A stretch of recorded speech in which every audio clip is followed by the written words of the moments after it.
अस्सलाम वालेकुम students, I am sir Hasan और आज हम डिस्कस करेंगे इस वीडियो लेक्चर में गवर्नमेंट आदमजी कॉलेज के 20 एमसीक्यूज। बहुत ही आसान एमसीक्यूज हैं और सुकून से हो जाएंगे, इतना कोई बड़ा मसला नहीं होगा। सबसे पहला एमसीक्यू आपके पास जो है वो कॉम्प्लेक्स नंबर से रिलेट करता हुआ है। तो ये लिखा हुआ है आयोटा की पावर -7। तो सबसे पहले आप इसे कन्वर्ट कर लीजिए 1/7 में। तो हमें पता है कि अब जैसे कि नंबर जो है 7 2 से डिविजिबल नहीं है, तो आप एक काम ये कीजिए कि आप इसे 6 में और 1 में ब्रेक कर दीजिए। तो ऐसा करने से फ़ायदा ये हो जाएगा हमारे पास कि जो नंबर है 6, जब हम पावर से कम कर देंगे तो जब हमारे पास 6 आएगा तो 6 इज कम्प्लीटली डिविजिबल बाय 2। तो अगर मैं 6 का हाफ करता हूँ तो 3 आ जाएगा। 3 एक ऑड नंबर है, तो ये आ जाएगा आपके पास 1/। ये काम करने के बाद आप अपना कैलकुलेटर निकालेंगे, मॉड पे जाएंगे और 2 प्रेस करेंगे यानी कि कॉम्प्लेक्स। फिर लिखेंगे 1/-आयोटा।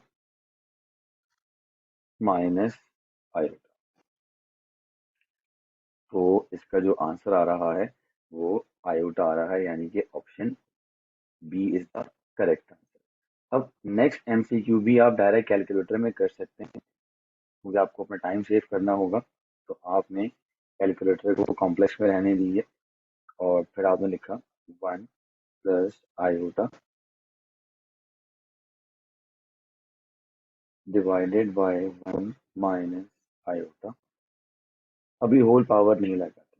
लेट सपोज पावर कितनी आ गई, सॉरी कितना आ गई, यहाँ पे क्रॉस करने के बाद आयोटा आ गया।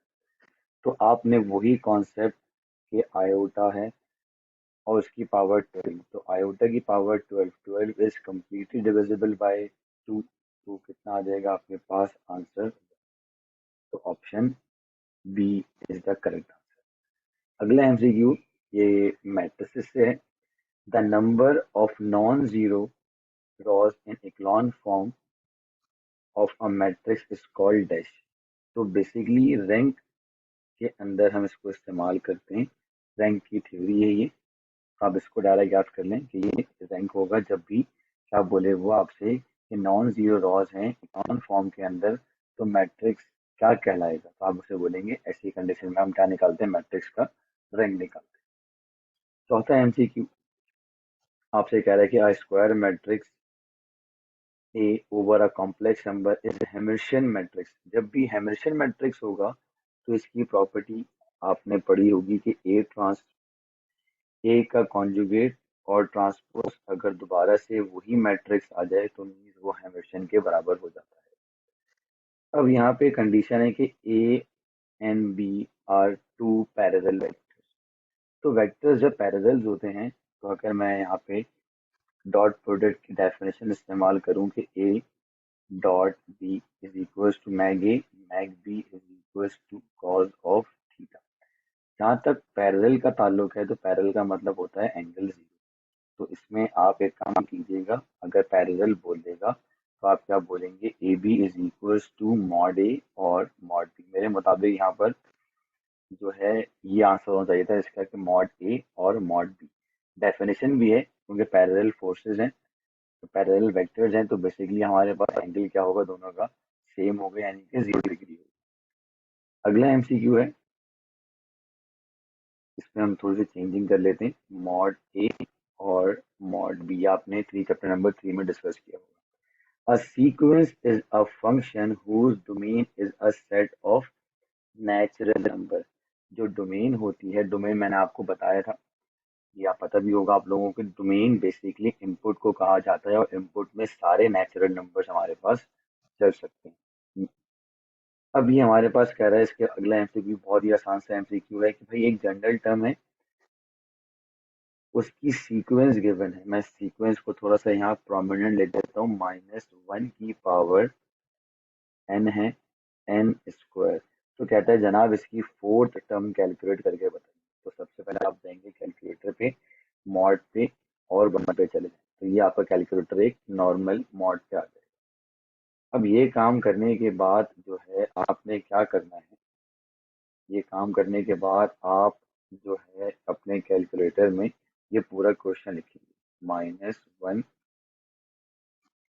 की होल पावर, -1 की होल पावर, लेट सपोज कितनी आ जाएगी पावर, उसने 4 टर्म बोला है तो आप 4 लिख दें यहाँ पर, और 4 का स्क्वायर, तो ये आ रहा है 16। दोबारा से ये nth टर्म में आपने जहाँ जहाँ n है उसकी जगह पर आपने डायरेक्टली क्या पुट कर देना है, 4 पुट कर देना है। जब भी इस तरीके के सवाल लिखें तो आप इनको इस तरीके से कर लीजिए। अगला जो एमसीक्यू है, आप 7 हो चुके हैं अब तक, सारे आपके थ्योरेटिकल बेस ही हैं। अच्छा, इस एमसीक्यू में कुछ एरर है, बेसिकली ये सवाल सबमिशन का है पर ये कुछ इनकम्प्लीट है। मैं नेक्स्ट लेक्चर में पूरी कोशिश करूंगा कि इसका कोई आपको ढूंढ कर इस तरीके का एक एमसीक्यू करवा दूं। एमसीक्यू नंबर 8 थोड़ा डाउटफुल है क्योंकि इसमें कोई मीनिंगफुल चीजें नहीं बन पाई। MCQ number 9, n arrangement of n object without any order, जिसमें ऑर्डर मैटर नहीं करता वो हमेशा हमारे पास कॉम्बिनेशन के अंदर आता है।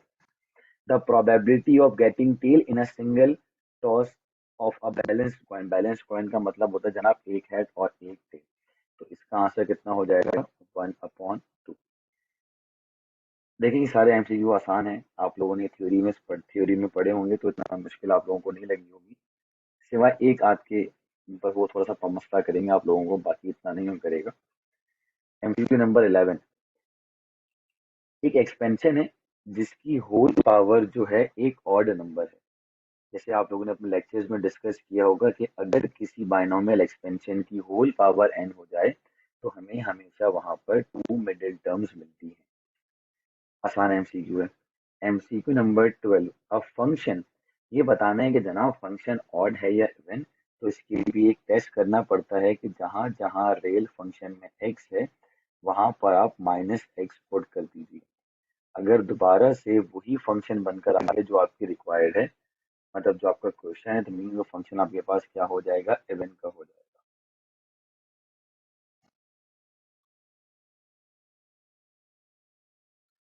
तो मॉड्यूलस की खूबसूरत होती है कि नेगेटिव को एब्जॉर्ब कर जाता है। तो ये देखिए मॉड्यूलस एक्स इज और -x², तो बेसिकली ये आपके पास बराबर हो गया fx के, तो आप यहाँ पर टिक कर देंगे कि ये क्या है हमारे पास, even number. A graph of y is equals to x की power n is symmetrical to dash if n is an odd integer। देखें जब भी n हमारे पास odd integer हो जाता है तो जो ग्राफ है हमारा क्यूब का वो सिमेट्रिकल हो जाता है अबाउट ओरिजिन। ओरिजिन से ये सिमेट्रिकल बनता है अगर पावर इसकी ऑड हो जाए। In case of n dash constraint the feasible region of a straight line, अगर स्ट्रेट लाइन है कंस्ट्रेन के अंदर तो आप जो वहाँ पे इनइक्वालिटी का साइन जो है, मतलब जो आप साइन यूज करोगे वो बेसिकली क्या होगा, इक्वल्स टू का होगा।